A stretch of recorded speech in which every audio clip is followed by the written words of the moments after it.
Le preguntaron a Watchman Nee cuánto le llevaba escribir un sermón. Y él dijo, 20 años. Y la verdad es que lo que trataremos de hablar esta mañana acá no es producto de haber agarrado un libro y haber leído los 4 o 5 puntos para tener una vida feliz o tener una familia exitosa, sino que este ha sido un largo camino, ha sido un camino muchas veces difícil, muchas veces tormentoso, muchas veces incierto para Silvia y para mí, pero estamos acá alabando al Señor, agradeciendo a Jesús de que está dando una oportunidad para que podamos compartir una experiencia. Llevamos 27 años de casados con Silvia y este asunto de la escuela en casa fue algo que desde muy temprano en nuestro matrimonio, cuando nos casamos, nos intranquilizaba. No puedo decir que nosotros queríamos hacer escuela en casa, porque ni siquiera sabíamos que existía esa posibilidad. Pero nos preocupaba enormemente que, dando Dios a nosotros hijos y dándonos Él a nosotros el tremendo don de la vida y la hoja en blanco del corazón y la mente de cada uno de estos hijos, que son un don de Dios, que tuviéramos que delegar tantas horas del día. Yo quisiera esta primera parte, tengo que ver el horario porque yo no sé cómo acotarme un horario. Esta primera parte, el objetivo es dar un poco el trasfondo, no solo de nuestra experiencia, sino una visión que yo no sé si todos van a coincidir conmigo, pero por lo menos transmitir de alguna manera lo que entiendo que pasó en el mundo que nos llevó a aceptar la escuela como una cosa, como un elemento, como un mandato para la formación social, para la formación académica de nuestros hijos. ¿Cómo llegamos a esto? Esta presentación que vimos recién fue como un viaje visual. Los primeros cuadros que ustedes vieron eran cuadros, óleos pintados en la antigüedad. No había fotógrafos, no había fotografía hace 300 años atrás. Pero esa era la vida normal, como si hubieras fotografiado hace solamente 200, 250 años atrás. El ser humano vivía en su gran mayoría, algunos dicen 90% de la población mundial vivía hace solamente 200 años atrás, vivía en zonas rurales. La familia que nosotros conocemos hoy como familia, en la sociedad de hace 200 años atrás, no se entendería. Nosotros hoy tenemos un encuadre familiar que no es el encuadre familiar, por ejemplo, del cual habla la Biblia. Cuando la palabra de Dios, cuando se menciona el hogar o la casa, lo que se menciona como casa en la Escritura es dentro de la concepción de lo que era un hogar en la Escritura, en el tiempo de Cristo, por ejemplo.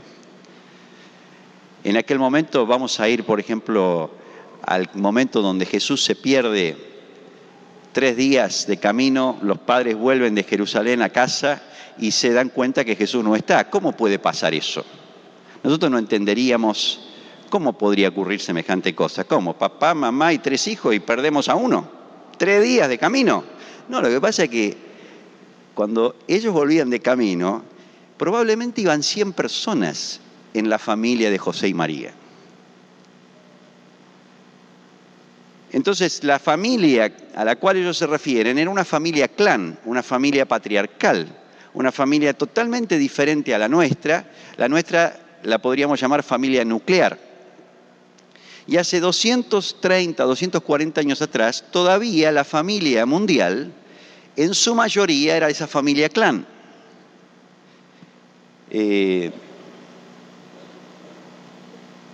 Sería imposible en la familia clan concebir la escuela.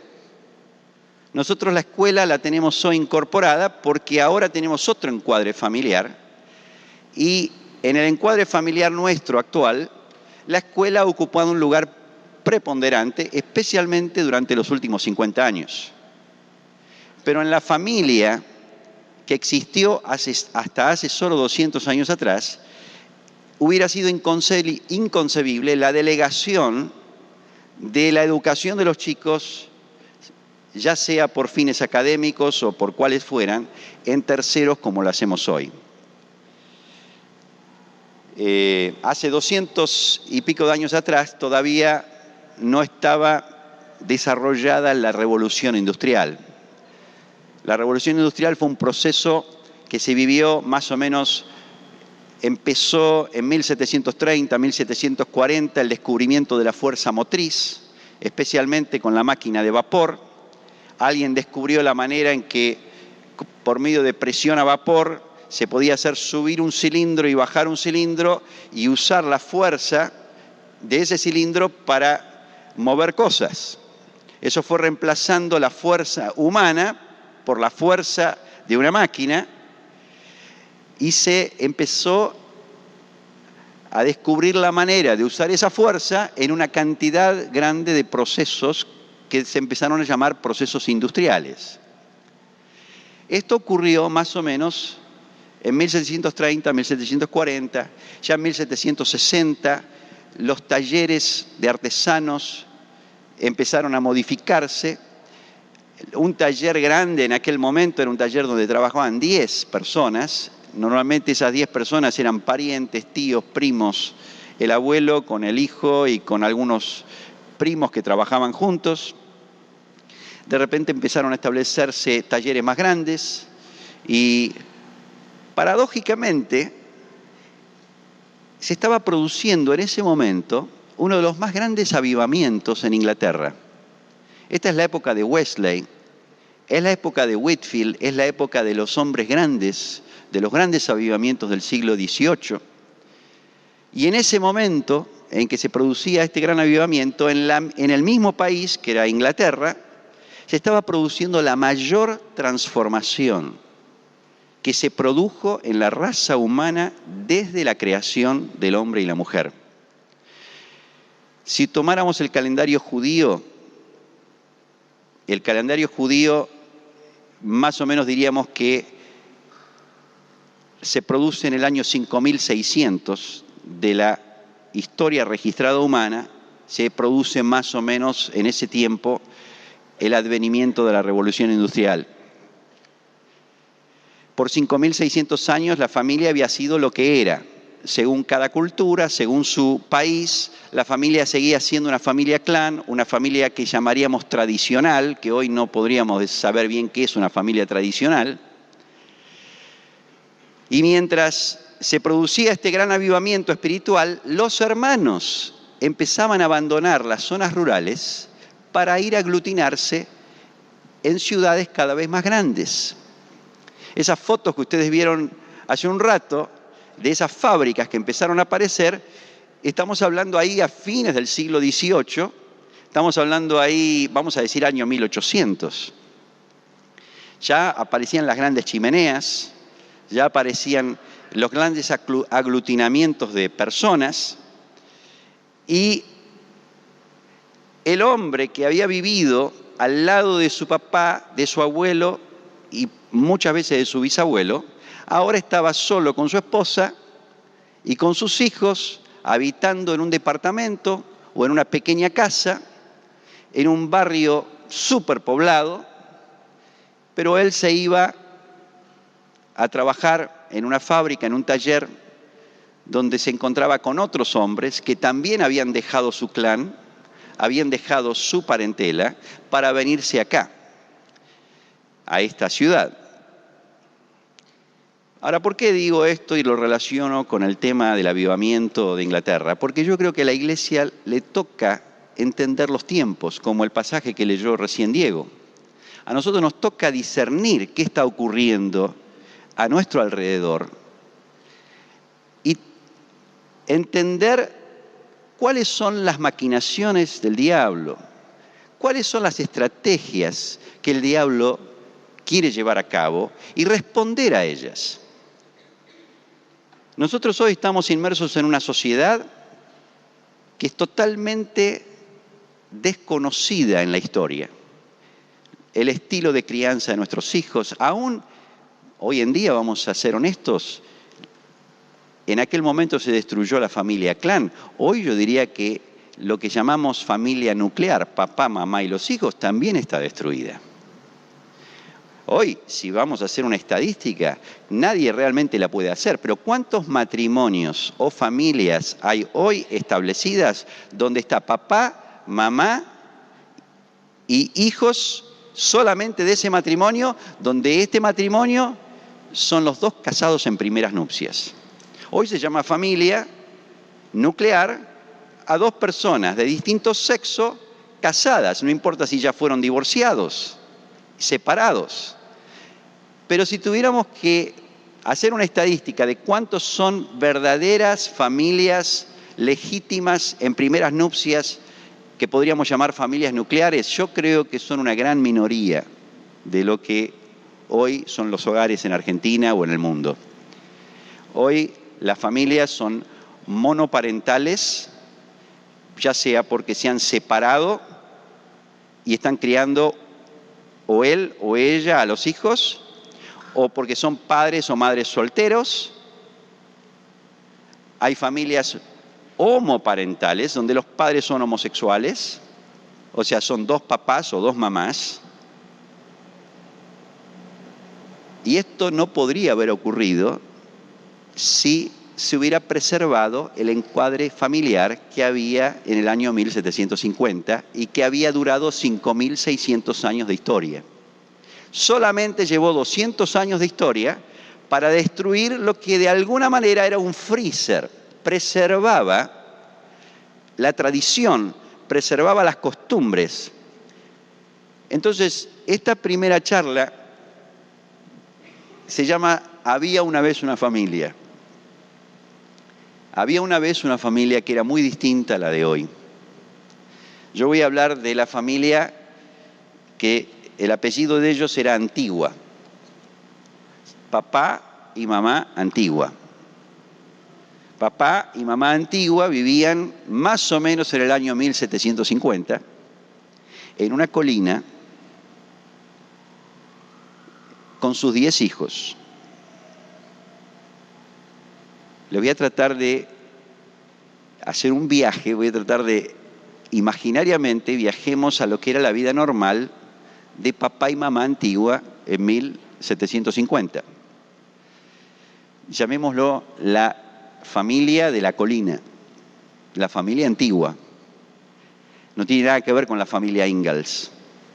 Muchos de ustedes estarán pensando en la familia Ingalls, pero les digo, para los Antigua, la familia Ingalls hubiera sido un terror. Porque la familia Ingalls había quebrado ya unas cuantas tradiciones. La familia Ingalls, estamos hablando ya de 100 años después, 1850, donde ya los hombres dejaban sus clanes, ya la escuela se había incorporado en las familias más pudientes. Para los Antigua, si tuvieran la posibilidad de mirar la serie de la familia Ingalls, decía, ¡qué atroz! El mundo se está destruyendo. ¿Cómo? Dejó a su padre, a su abuelo, se fue a otra tierra. ¿Y cómo los chicos van a una escuelita donde una mujer les enseña? Pero los Antigua eran como cualquier familia, buena familia. Los Antigua tenían un honor, tenían una honra, un nombre familiar. Ese nombre llevaba cientos de años. Los Antigua eran respetados en la comarca. Y ellos estaban en ese terruño de 20 hectáreas, 25 hectáreas, que trabajaban con toda la parentela. Se morían algunos y se quedaban los nuevos. Cuando se morían estos, seguían los otros. Y trabajaban, aparte de todas las tareas rurales que hacían todos juntos, trabajaban el campo para la subsistencia, para la sustentación, pero tenían su oficio de herreros. Ellos eran fabricantes de rejas de arados y eran expertos en templar el hierro, en templar el acero. No había como ellos, venían de todas las comarcas, a veces se venían 1 o 2 días de viaje en carro para comprar las rejas que ellos hacían o para afilar o templar el hierro de sus implementos. ¿Y cómo sabían esto? Porque los antiguos se llevaban en ese taller por lo menos 300 años. Todo el mundo sabía quién eran los antiguos. Con Silvia nosotros vivimos 6 años en el campo, en una zona totalmente rural, a 50 kilómetros de toda ruta, y ahí el apellido era todo. Vos sos de la familia tal, y te fían, te dan lo que quieras, hasta te dan el auto y pagalo cuando quieras. Pero sos de esta otra familia, y todos te empiezan a mirar torcido. Un día se mudó uno, no voy a decir el apellido, pero se mudó uno ahí, vamos a decir, Trucho, familia Trucho. Se mudó ahí, en el medio de la comarca donde nosotros vivíamos, y todo el mundo empezó a decir, apareció Trucho. Cuídense, cuiden las vacas, cuiden los implementos, no dejen el chancho afuera porque se lo llevan. Porque el apellido es todo. Y los antiguos tenían un apellido que llevaba 300 años de construcción, o quizá más. Ahora, papá y mamá antigua estaban criando sus 10 hijos, que podrían haber sido 18, porque varios se les murieron en el camino. Y en ese momento no estaba los anticonceptivos que tenemos hoy. Y estos 10 hijos que tenían, ¿saben la edad que tenía mamá antigua? ¿Qué edad tenía mamá antigua? ¿A quién se imagina la edad que podía tener? 35, 36 años. ¿Saben a qué edad fue mamá? ¿A qué edad? A los 13, 14, 15. Cuando ya pasaban la pubertad, ya estaban casados, porque los habían casado a los 9, 10 años, pero faltaba que se consumara el matrimonio, que se fueran a vivir juntos. Este sistema betrodal fue muy normal. Este asunto de que vamos a buscar la novia y que nos enamoramos y que tenemos 45 años porque tuvimos que estudiar todas las carreras, ¿no? Y prepararnos para la vida. Recién a los 40 quizás podemos empezar a pensar en... Ahora me compré el departamentito, tengo el trabajo y tengo 7 títulos debajo del brazo. Entonces ahora sí puedo salir a buscar una chica. Pero los antiguos ni tenían todas estas preocupaciones. Ellos sabían que si eras varón, vos ibas a trabajar en el taller de tu papá, que había sido de tu abuelo, que había sido de tu tatarabuelo, de tu tatara, y tenías que preservar el apellido de los antiguos, porque si vos no lo preservabas, venía alguna antigua y te bajaba. No había posibilidad de que vos te bandearas. Así que ahí están, Rodrigo es el hijo mayor de los antiguos, se acaba de unir en matrimonio, ya estaba casado con Consuelo, a los 10 años se habían casado y ahora, con 15 años, está a punto de ser papá. ¿A qué se dedica Rodrigo? Rodrigo se dedica ¿a qué? A ese herrero. No está pensando si va a ser astronauta, si va a ser vendedor de fruta en el Tigre. No, él se crió para ser herrero. ¿Quién le enseñó a Rodrigo la herrería? El papá. ¿Y quién más? El abuelo. ¿Y quién más? Los tíos. ¿Y cómo se educó Rodrigo? ¿Cómo se educó? Y lo educaron para la vida. Lo educaron para ser un buen esposo, le dieron un carácter, le enseñaron lo que es levantarse temprano. ¿Saben a qué edad trabajaba Rodrigo con el papá? A los 8 o 9 años, ya estaba en la herrería. Y a los 12 años, el tipo ya sabía todo lo que había que saber y era un experto en la herrería. Y a los 15 está con toda la fuerza, está casado, ya tiene su horizonte en la vida. Les voy a decir una cosa, si Rodrigo se muriera a los 35 años, ya es abuelo a los 35, 36. Y ya está, la vida ya está. Nosotros hoy vivimos mucho más, pero no sé si vivimos mucho más. Vivimos más años. Pero un hombre a los 65 años que lo sabía, porque, por ejemplo, Rodrigo está viviendo en la misma comarca con su papá, su abuelo y su bisabuelo. Y el bisabuelo tiene 65. Y el bisabuelo está desesperado porque todavía no tiene ningún tataranieto. Y Rodrigo en cualquier momento se lo da. ¿Y qué está haciendo el tatarabuelo? Lo vamos a llamar patriarca Antigua. Está esperando que nazca porque él tiene un deseo de transmitirle a esa nueva generación que él tiene la bendición de poder conocer, transmitirle todos los valores, todas las enseñanzas, porque don Patriarca Antigua conoce la familia de los Antigua 300, 400 años para atrás. A veces pasa por el campo y hay ahí por ahí una piedra donde se acuerda perfectamente que su abuelo le contó que en el año 1550 en esa piedra se cayó alguno de sus viejos antepasados y se lastimó la cabeza. Y la historia está grabada por todos lados y se transmite de familia, de generación en generación. Y toda la familia, todo el clan, tiene por fin transmitir los valores, las tradiciones, que si bien podían no ser creyentes, podían no ser cristianos, los valores tradicionales reinaban en la sociedad. Y el que mal andaba, mal acababa. Y el que bien andaba, era admirado por todos.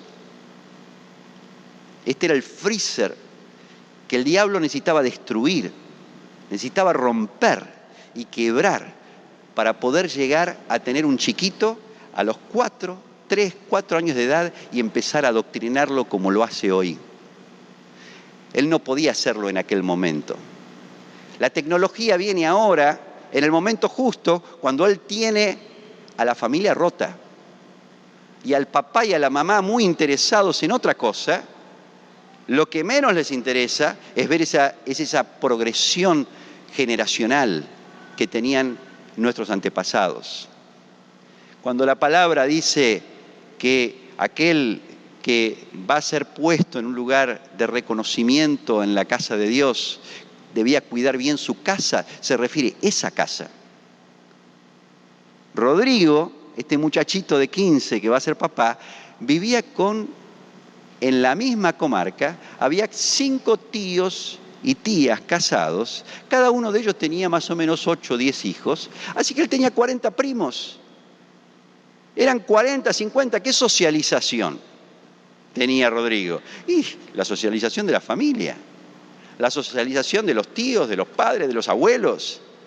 Todos querían invertir en el clan, todos querían dejar su marca, todos querían dejar, no había fotos, no había libros, no había grandes imprentas, aunque las existía, pero nadie normal tenía la posibilidad de dejar, qué sé yo, este es el libro que queda para las generaciones, quedaban marcadas las vidas de los chicos.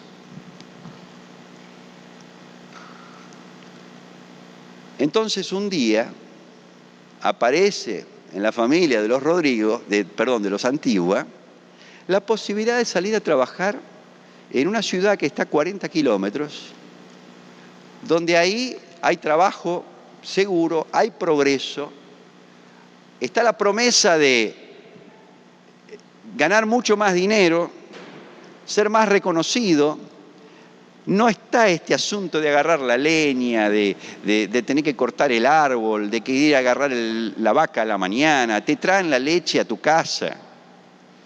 Y empezaron un montón de promesas que parecían atractivas y en pos de ese progreso, y muchas veces también por una razón económica, hubo una presión económica, no era solo me quiero ir a la ciudad porque quiero progresar. Se empezaron a cambiar las reglas del juego económico y hubo una presión económica muy fuerte para que los hombres de alguna manera terminaran haciendo esto, muchas veces sin quererlo. Pero la realidad es que para 1800, 1820, 1830, el éxodo rural hacia la ciudad se empezó a manifestar atrozmente. Y una de las cosas que yo quiero dejar muy marcado es el hecho de que este proceso es un proceso reciente. Hoy estaríamos más o menos en el año 5773, según el calendario judío.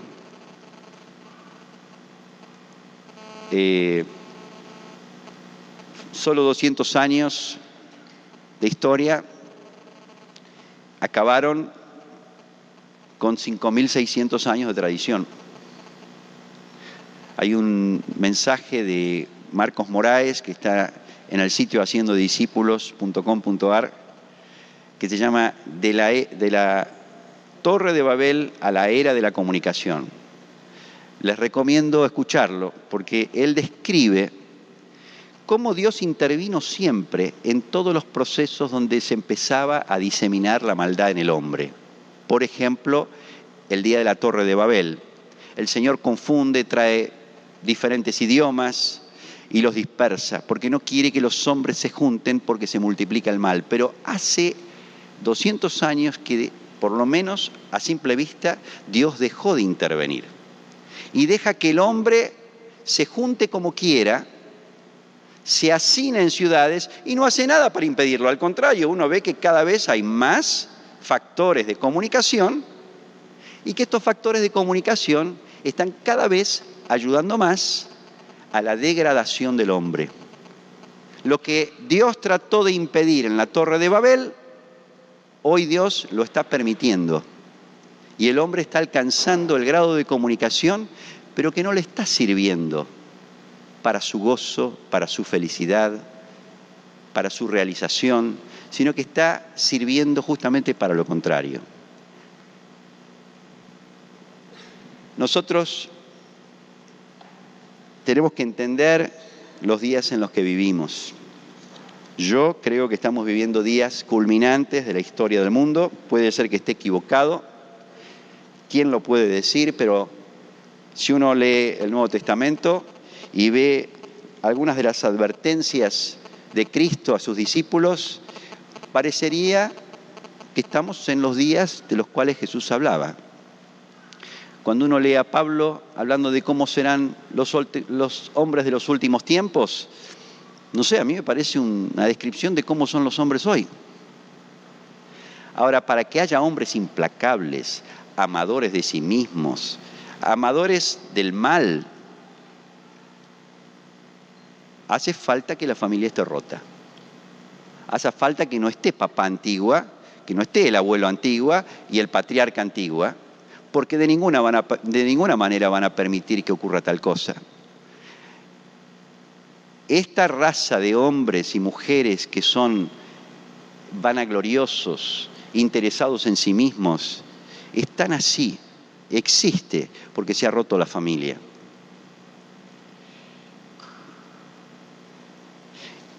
Y si nosotros como iglesia no entendemos el proceso que está ocurriendo a nuestro alrededor y muchas veces en nuestras propias casas, y nos dedicamos solamente a aprender lecciones cristianas, y Dios no nos lleva de vuelta hacia nuestros hijos, por ejemplo. ¿Para qué iba a venir el enviado de Dios? Para volver el corazón de los padres a los hijos. ¿Qué es lo que quiere el diablo? Quiere que el corazón nuestro se vaya en otras cosas, que perdamos las prioridades. Yo me crié en una etapa de mucha expansión en la iglesia. mucho fruto, mucha multiplicación, y gloria a Dios por eso. Pero muchas veces estábamos tan entusiasmados en salir a ganar a los hermanos, a la gente en las plazas, que nos olvidábamos que en casa teníamos hijos que veían solamente nuestra espalda y que necesitaban nuestra dedicación. ¿Y dónde estábamos? Estábamos en la escuela, aprendiendo de nuestros maestros, aprendiendo de otros. Pero yo creo que Dios quiere traer este tema, lo quiere poner en la mesa. Creo que Dios quiere que estemos hoy acá hablando de esto, porque Dios quiere traer una alerta. Yo no estoy diciendo de ninguna manera que lo que Dios quiere es que toda la iglesia saque a los chicos de la escuela, y el que no saca al chico de la escuela es un pecador perdido. De ninguna manera estoy diciendo esto. A mí me va a bastar y me va a alegrar si cuando nos vamos de acá hoy empezamos a entender que la escuela es una alternativa, no es la única alternativa. Además, que miremos a la escuela no como un mandato que la sociedad me impone a mí, sino que si los mando a la escuela, yo me haga responsable de lo que pasa en la escuela. Y creo que lo que esta primera parte, y ya terminamos, el objetivo es que entendamos que hay un proceso social, hay un proceso humano que está ocurriendo en el mundo que yo no creo que se puede parar, y la Iglesia tiene que analizar, tiene que estudiar ese proceso y tiene que ver cómo está inmersa en ese proceso. Una cosa yo sé, es que los chicos, los jóvenes, no se los ve más sociables. Yo no tengo esa mirada. Cuando me preguntan, pero vos sacás a los chicos de la escuela, ¿y qué vas a hacer con la socialización? Yo le digo, mirá, no sé qué voy a hacer con la socialización. Lo único que sé es que no voy a ir para ese lado porque no son sociables. Después voy a ver qué otro camino. Porque ¿qué pasa? Un chico va a la escuela, a veces a los 3, 2 años ya está fuera de su casa. Y donde va a la salita de 2, está con los de 2. Después va a la salita de 3 y está con los de 3. Va a la salita de 4 y está con los de 4. Y sigo así hasta que tiene 18 años. Y después entra a la universidad y más o menos está con los de su edad. Y después sale a la vida con 25, 26 años y lo meten en un trabajo y hay un montón de edades ahí. No es así la vida, como la plantea el esquema industrial que trajo la revolución industrial y que de alguna manera la escuela, nos guste o no, pero cualquier profesional de alto cargo en la educación hoy está diciendo que la escuela ni siquiera socialmente, ni siquiera secularmente es un modelo que sirve, porque está basado en un modelo industrialista, para fines industrialistas donde todos tienen que pensar igual y acostumbrarse a hacer un proceso repetidamente sin pensar demasiado.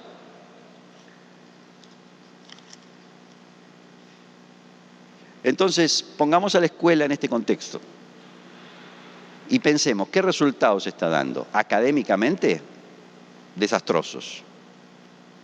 Cuando los jóvenes entran a la universidad, apenas saben leer y escribir. Y estoy hablando no de las universidades baratas y marginales, estoy hablando de las mejores universidades. Estoy hablando de Torcuato Di Tella, estoy hablando de la Universidad Católica. ¿Qué se quejan los profesores? Y que los chicos no saben mucho. El que va a esa universidad estuvo en las mejores escuelas. No estamos hablando solamente de la escuela pública y barata. En general, las escuelas no están pudiendo ofrecer lo que tanto prometen.